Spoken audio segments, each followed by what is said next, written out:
Okay, so we'll do a little bit of housekeeping stuff and I will let you know who I am and then we'll get started. So this is being recorded. So if you want to keep your microphone muted and the video off, that is fine. If you have questions along the way, just feel free to put those in the chat and I will take some time at the end to answer those.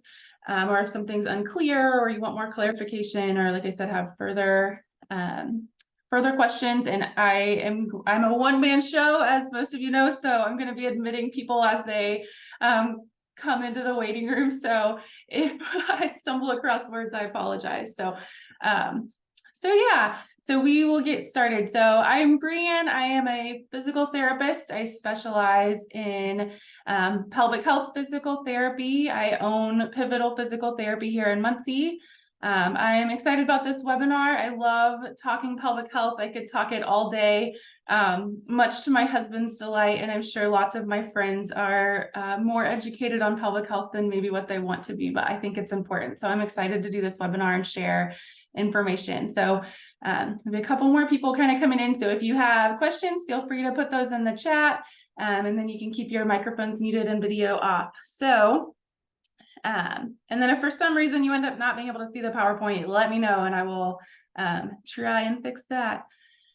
So tonight I want to cover, just give more information on what the pelvic floor is. It's kind of an elusive word that a lot of us think that we know what it is, but maybe not so much. Kind of provide an overview of anatomy without getting too technical.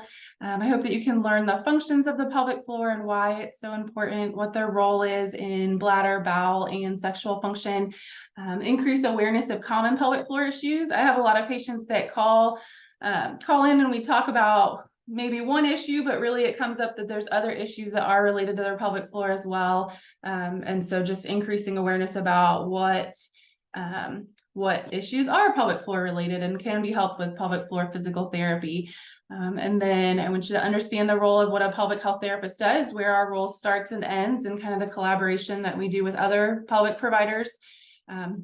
Between OBGYNs and primary care, urologists, urogynecologists. And then ultimately, if you relate to some of the PowerPoint and you are interested in finding a pelvic health therapist, I want you to leave this presentation knowing how to do that. So I'm hoping that you gain lots of information about pelvic health during tonight's webinar, but know that it is for educational purposes and it is not intended to replace medical advice. So if you have questions, drop those in the chat, or if you resonate with any of the topics that we're going to discuss, please reach out to me. And there'll be a contact page at the end that you'll have a lot of my contact information, and you can do that in any way that is the easiest for you. Or reach out to an appropriate healthcare provider so that you can get individualized advice and recommendations. And I also want to note that all individuals have a pelvic floor, male, female, across the lifespan. So pelvic floor physical therapy is appropriate for everyone, from pediatrics to the end of life. But my clinic focuses on women's pelvic health at this point, and so that's what tonight's webinar is going to focus on. And we would have to spend many hours, and I'm sure all of you have things to do tonight other than just learn about pelvic health. So if you do have questions outside of this webinar that's not covered, feel free to email me, or like I said, drop them at the end and we will get those questions answered. So what is the pelvic floor? So it's not really a floor at all. It is more of a hammock or a sling. It's made up of 3 layers of muscles, ligaments, and connective tissue. It forms a sling or a hammock.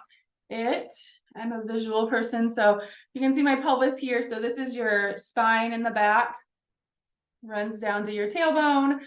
And then in the front, this is the pubic bone. So your bladder sits right behind there. So your pelvic floor is on the underside. It runs from the pubic floor in the front to your tailbone in the back. And then side to side, it runs from those ischial tuberosities. So the ischial tuberosities are the bones that you sit on. If you sit for too long, they get kind of sore.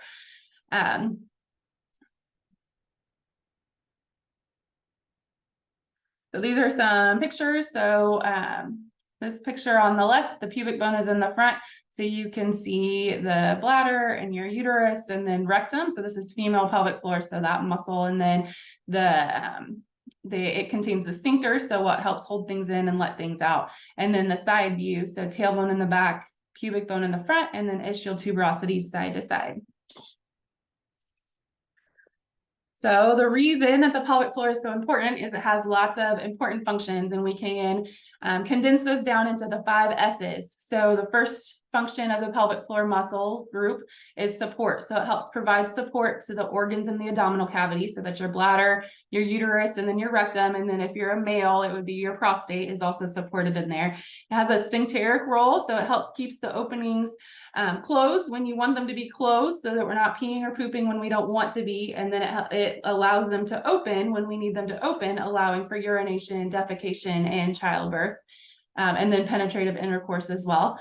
The pelvic floor provides stability. So it's because of the way that it's slung across that pelvis, it acts as a shock absorber, and it provides stability across the pelvis, helping with posture. It helps transfer forces, like when you're running and walking with jumping, different things with impact, so that our spine is not getting all of that.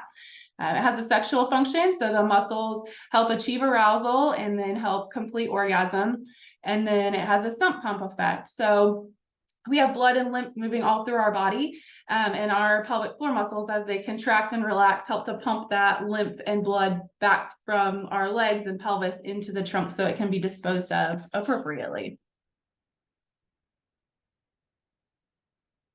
So now we'll go into kind of normal bladder function, like normal function, and then dysfunction, what happens when things are not going well. So like I said, the bladder sits right behind that pubic bone. It should be able to hold between 400 and 600 mils of urine. And what that boils down to is you, in a normal functioning system, you should be urinating between 5 and 8 times a day. And then if you are over the age of 65, 1 to 2 urinating for times at night is normal. Under the age of 65, 0 to 1 times is normal. And a lot of that stuff is trainable, and we can, in sessions, we talk through how to reverse that, because you need to be sleeping through the night for several reasons. So this boils down to 2 to 5 hours between voids, and then there should be no leaking in between urinating trips. You should be able to fully empty your bladder without straining or feeling like you need to push, and you should have no pain with urination. So when things go wrong, some common bladder conditions that we see in the clinic are incontinence. So that can be stress incontinence, which is when you leak urine, when you cough or sneeze or jump, or there's that abrupt increase in intra-abdominal pressure and the pressure in your abdomen. There's urge incontinence. It's like a trigger response. It's often called key in the door syndrome. So you get home, you open the garage door, and suddenly you have to go right now, even though you just went before you made the trip home. Or you hear running water and suddenly you have to go. A lot of times it's triggered by washing dishes or the shower. Mixed incontinence is exactly what it sounds like. It's a mixture of the two, which is not uncommon. And then overflow incontinence, which just means there's something blocking the pathway for the urine to get out. And so you end up, the bladder gets too full and then it overflows. So also frequency and urgency. So if you are outside of that 5 to 8 times urinating a day, and then again, like the urgency that we talked about, like I have to go right now, there's no delaying, I need to stop what I'm doing and go, or I don't make it to the bathroom in time and then I end up leaking. Overactive bladder syndrome, painful bladder syndrome, or also interstitial cystitis. Any hesitancy or delay, if you sit down and you can't go right away, that's something else that pelvic health physical therapy can help with. If you feel like you're not able to empty completely, you urinate and then you stand up and you have some dribbling, or you 5 minutes later you're like, oh, I have to go again. That's can often be a result of pelvic floor dysfunction. The muscles just aren't quite communicating with the bladder well enough, and the system is not working optimally. Urethral pain, so pain at the opening where the urine comes out, or pain during urination. And then nocturia, so any type of leaking during the night or needing to go frequently during the night. So the normal bowel function. So bowel is a little bit different. So for urinary function, we expect to go between 5 and 8 times a day. For bowel function, the span is a lot bigger. So normal is between 1 and 3 times a day, and then all the way up to only 3 times a week. So that's a huge span. So instead of looking at everybody's normal for bowel movement frequency is different. So instead of looking at the number, we're more concerned with the consistency of the stool, like what the stool looks like. So that's what we use the Bristol stool chart for, and we'll look at that at the next slide. You should not have any pain during bowel movements, and you should not have to strain or hold your breath or push really hard. You should be able to evacuate the stool pretty efficiently without having to sit on the toilet for long periods of time. You should be able to feel like you completely evacuate the bowels. You shouldn't, again, like once you go, you should be able to get up and kind of go on your day. 10 minutes later, you shouldn't feel like you need to go again. And then we don't want any blood or mucus in the stool. So as I mentioned, there's a huge range of normal for how frequent of a bowel movement you should have. And so we use the Bristol stool chart to help us know a little bit more. So if you can see at the top, type 1 is a lot of little separate hard lumps, kind of like rabbit pellets. And so that's hard to pass. That's the constipation end of things.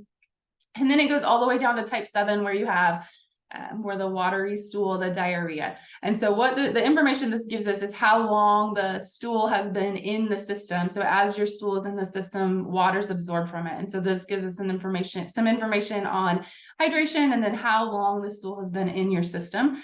And so we want it to go through in the right amount of time so that you end up being at that type 3, type 4 on the Bristol stool chart. So you're not having to strain, and you're protecting your pelvic floor, so you're not having to push really hard.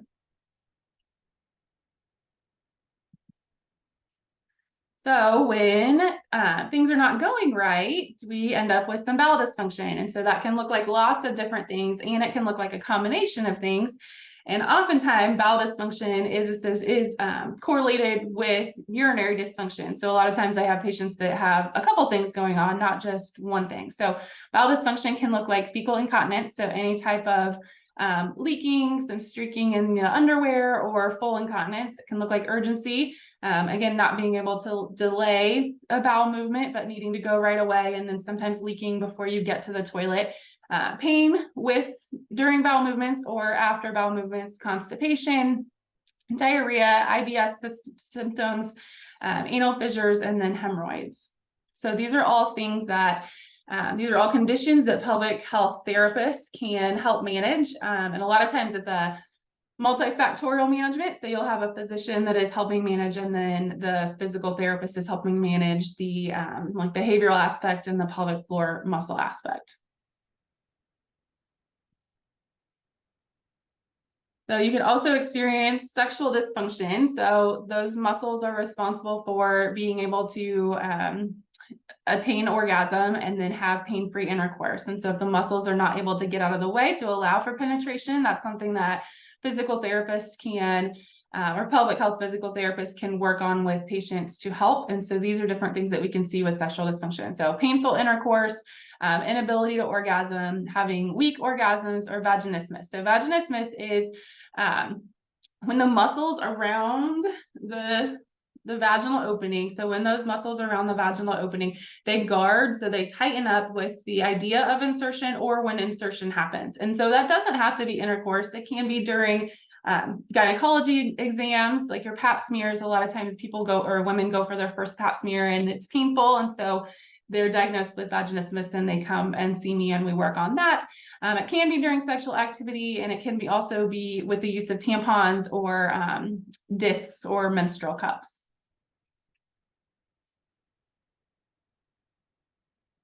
Okay, so a little bit more about the function of pelvic floor muscles. So we have this core canister, which includes your diaphragm right under your ribs on the top, and then your pelvic floor on the bottom. And so they're kind of like bowls that are facing each other.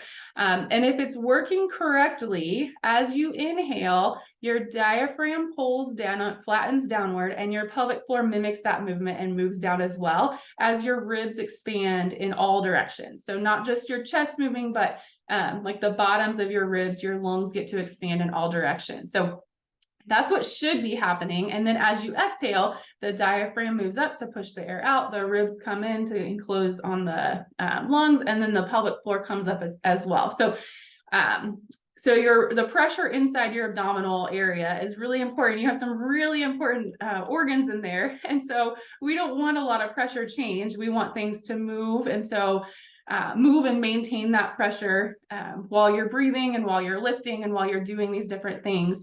And so that's why pelvic floor and diaphragm should be moving together.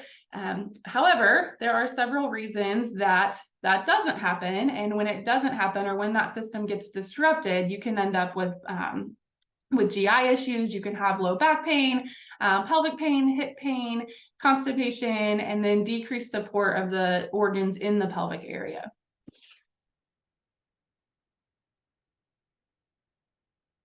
So when we have non-optimal pressure regulation, and so that can look like as the diaphragm's coming down, maybe the ribs aren't expanding in all directions. Maybe we're more of a chest breather, more of a belly breather.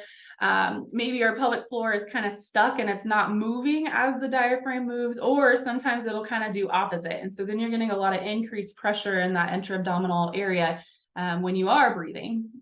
So when that happens, you can end up with increased prolapse symptoms, increased diastasis recti, and then it can also contribute to urinary and fecal leakage. So we'll kind of go through those things and talk a little bit more. So prolapse, so we talked about the organs in the pelvic cavity. And so the vaginal canal is kind of in the center.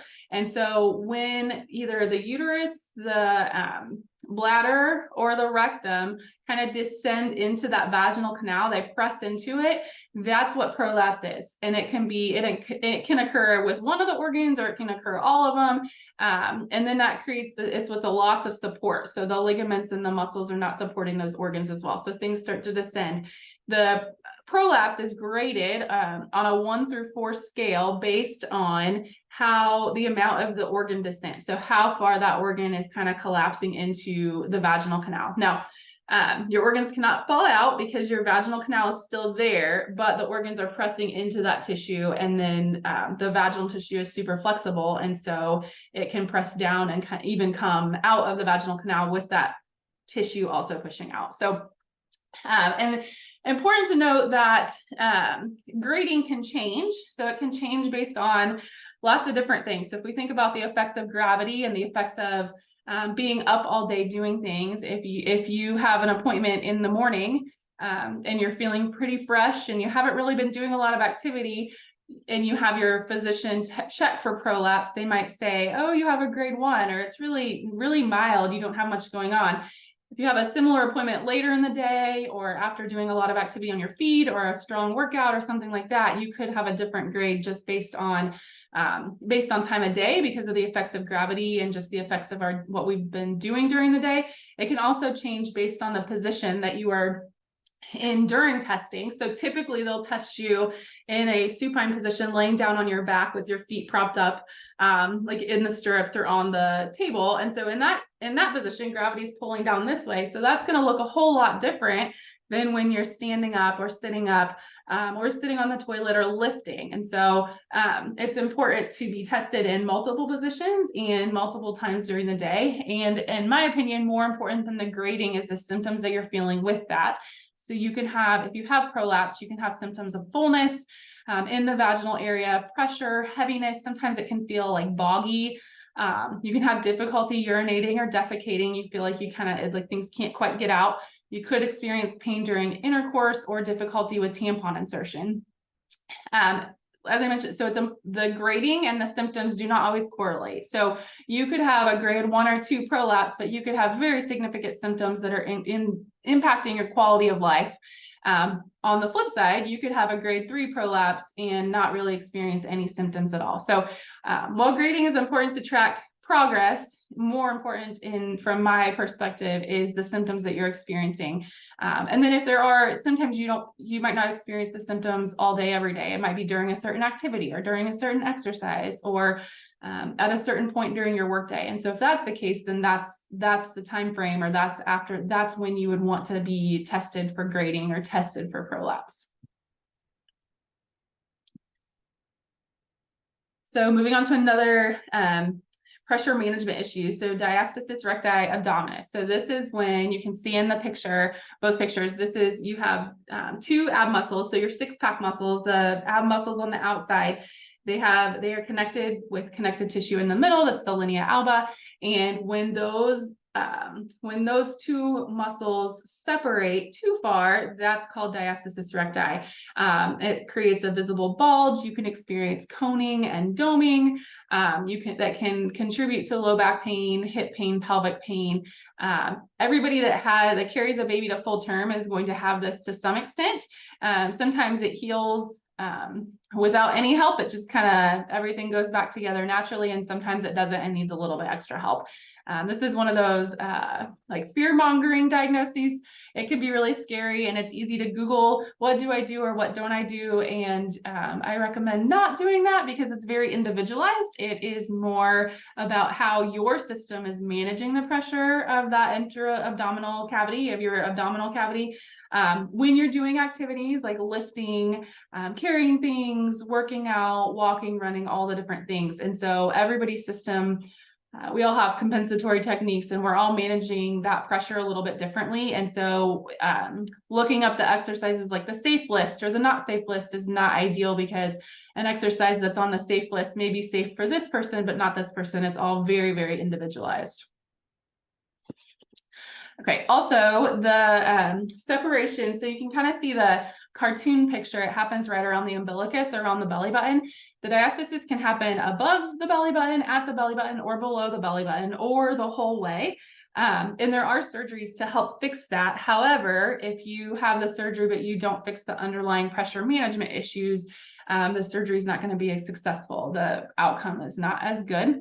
And so you can, there's ways to test this at home, or like I said, a pelvic health physical therapist can test and kind of see how you're managing pressure and what happens to that diastasis when you try to sit up, and when you're trying to lift, and when you're trying to move. And so that gives a lot of information on treatment regimen and what needs to happen.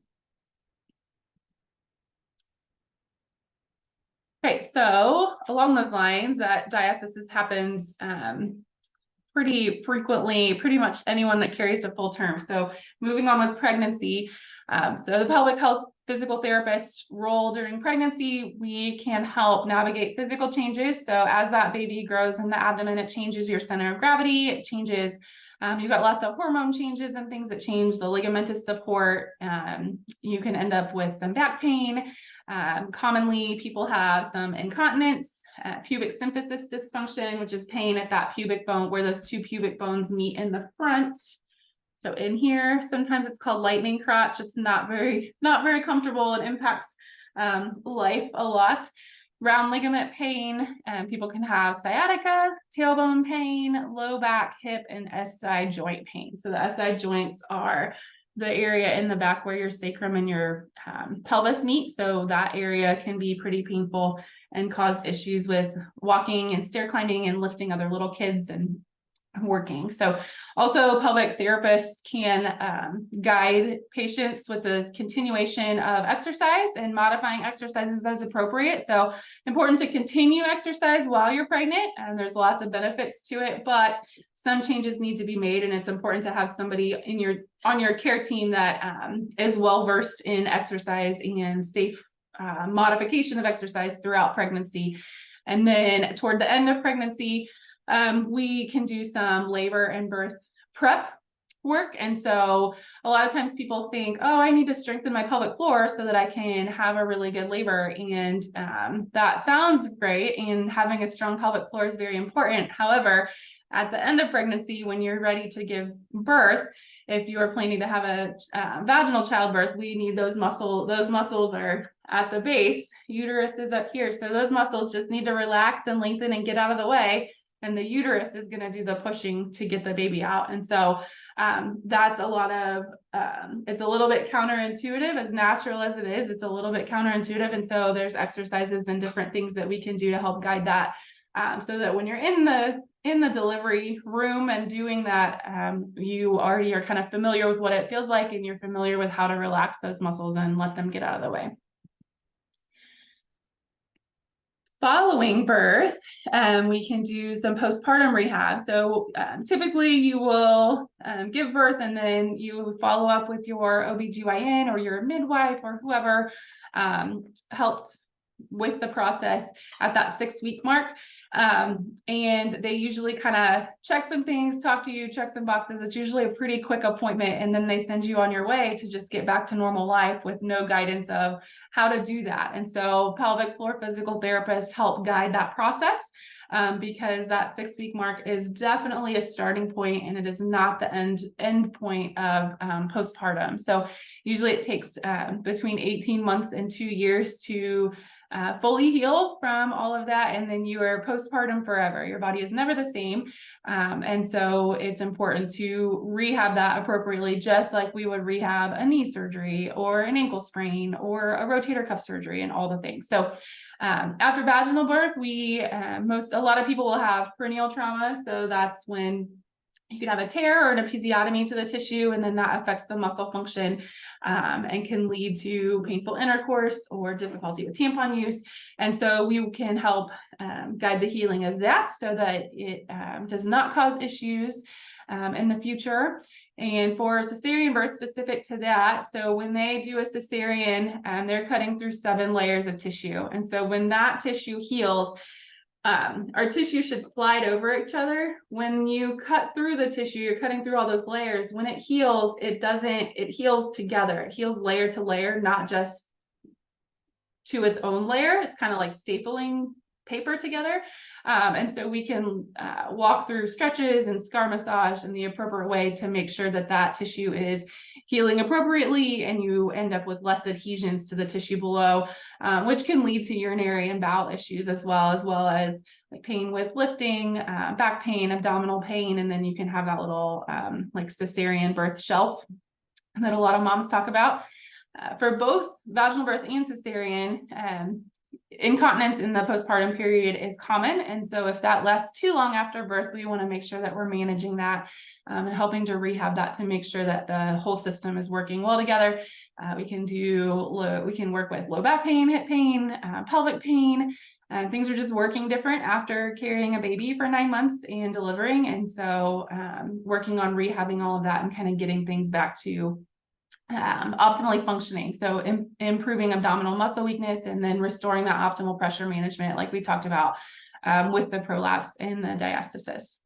Important to note, a lot of people think that having a cesarean or scheduling a cesarean saves your pelvic floor, spares your pelvic floor, and unfortunately that is not the truth. There, as you can see from the list on the screen, there are plenty of things to rehab for you.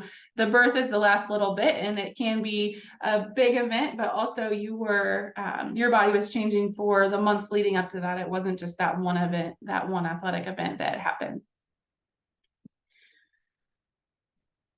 So also in the postpartum rehab arena, we work on body mechanics. So whether we are breastfeeding or just holding a baby, bottle feeding, it's a lot of time in a different position than what we're used to. So working on body mechanics with that, making sure that we're stretching muscles and strengthening where we need to, lifting, carrying a car seat. Those things are not light. And after going through a major event, it's important to know how to lift and take care of yourself. Bath time, kneeling down by the bathtub is not always natural or very comfortable, so we can work through all the body mechanics of motherhood that weren't an issue before, but now may be an issue after. We can deal with pelvic pain and that heaviness, pressure sensation, any urinary or bowel dysfunction that lingers, and then help returning to functional tasks, whatever that patient's life looks like or whatever they want their life to look like. And then safe return to their prior activity level and exercise routine. So you can't just, at that 6-week mark, it is not safe to just jump back into whatever exercise routine you were doing pre-pregnancy. It's important to go through the steps and make sure that your body is ready so that you don't end up with more issues. So that RTR screen, we have a protocol that we go through for return to running. And it's also great for any other activities too, postpartum, CrossFit, like F45, general gym workouts. It just does a really good job of screening. Are those muscles working well together? Are they stabilizing what they need to be? Are they doing the shock absorption like they should be, to help prevent future injury? Okay, so those are kind of some a brief overview of a lot of the things that we cover in the clinic. So now we'll kind of talk about what the role of a pelvic health therapist is. So where it's a non-surgical approach to pelvic floor dysfunction. So as I mentioned, a lot of times it's a team. It can be a team approach with a pelvic health therapist and then a urogynecologist or a urologist or an OBGYN or primary care provider. So kind of attacking these issues from different angles to achieve the best outcomes. We look at strength, mobility, and the coordination of the muscles, specifically in the pelvis, but then also in the areas around, above and below the pelvis. And really, it's a whole body approach. So if you hold tension in your jaw, it is very likely that you also hold tension in your pelvic floor. The way that your foot works affects your pelvic floor.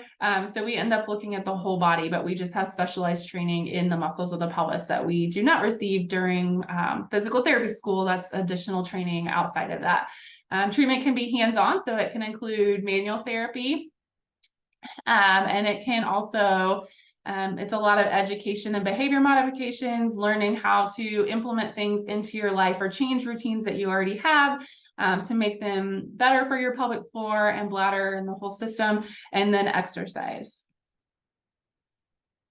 So benefits of pelvic health therapy. So obviously improve quality of life. If you're not dealing with bowel, bladder, or sexual function or dysfunction, then your quality of life is improved. It's nice to be able to go out to eat or go shopping and not have to worry about where the nearest bathroom is, or not have to say no to activities with your kids because you're afraid of bladder leaks or pain. We can decrease pain, better pregnancy and postpartum outcomes. It's non-invasive, so it's very low risk. And then all the treatments are individualized. So everybody has the same parts, but they're all working differently together. And so we work with everybody individually. Everybody has different lifestyles. So making sure that the plan fits into each individual's life. So a typical session, a lot of people call and it's a little bit scary. Pelvic floor physical therapy, if you Google a little bit, it can be a little bit scary and you're not sure if you want to sign up for it. So a lot of that we talk through when I have discovery calls with patients, but a typical session, we talk a lot and we get a lot of subjective history because there's always pieces of the puzzle. And if you listen to a patient long enough, they end up giving you the answer if you ask the right questions. So it's a lot of your story, how you got to where you are, how long you've had your pain, when the pain started, when the symptoms started, lots of questions and answering. We go through anatomy in a little bit more detail than what we did tonight. With the models, we look at posture and we look at breathing, and then we do a lot of education on that. It can include external or internal pelvic floor muscle assessment, and that can happen either intravaginally or rectally, but it doesn't have to. So I have some patients that prefer not to ever do that, and that's totally fine. There's lots of ways to get to the same information and to get to the same outcome. The benefit of doing the pelvic floor muscle assessments is it gives us information a little bit quicker and you can actually tell like what specifically is going on. But we can, like I said, we can get the same information going from different routes. We screen the areas above and below the pelvis, like I mentioned before, even how you like if you clench your jaw, that affects your pelvic floor, or how you hold your stress, or how your foot lands when you're walking or running, all of that affects your pelvic floor. And so we look at all of that. It's lots of education, lots of how the system functions, ways to improve it, and little changes that you can make during your day to make it work better for you. And then we discuss a plan together and we review homework. And so it's a lot of collaboration and a lot of talking back and forth and a lot of planning. I have the pelvic health information and patients have the information about their health. And so we collaborate and asking the right questions to each other, we come up with a plan. So if you relate to any of the stuff that we talked about, any of the symptoms or the conditions that we talked about, it is highly likely that you would benefit from pelvic health physical therapy. And I should say pelvic health therapy. So occupational therapists can also provide They can also be trained in pelvic health, but I'm a physical therapist, so that's what I always end up saying. But these are different resources that you can use to find a pelvic health therapist. Obviously, I would love it if you came to my clinic. However, more important than that is that if you need help, that you find help. And so the APTA is our professional organization. And so that's where I received most of my pelvic health training. And so they have a database of pelvic health physical therapists. And then Pelvic Rehab is another great resource. And then Pelvic Guru is another great resource that are databases of pelvic health therapists. And they will have little bios on them so you can read a little bit. It'll have their contact information, and sometimes there's a picture included. And then you can always just Google pelvic health therapy near me, and that will give you some good information or a place to kind of start with. Okay, so I appreciate your time. I'm so glad that you're here. I hope that you learned something. So at this point, if you have a question, I would love it if you would type that in the chat, and I will do my best to answer. I'm going to give you my contact information. Oh, and that's not going to come up very well, is it? How many sessions do I typically see a patient? So that is a really hard question. So it depends a lot on the patient. And because I am a clinic that is that's out of network with insurance, there's lots of different factors that go into it. So we discuss that on the phone during the discovery call, and then we further discuss it during the initial visit. I tend to see people, ideally I see people one time a week starting out with to kind of ramp up and get things going. But that's adjusted for every single patient. So some people I see one time a week for a couple weeks. Some people I see one time every other week. Sometimes I see people one time a month. Once people are feeling pretty good, I have a couple of people that I see like one time every 6 months just to kind of check in for the more chronic issues. So it really is determined, like how often we see people or how many sessions really is determined. It's individualized and determined by the patient and me kind of collaborating. I'm going to stop sharing for a second and see if I can get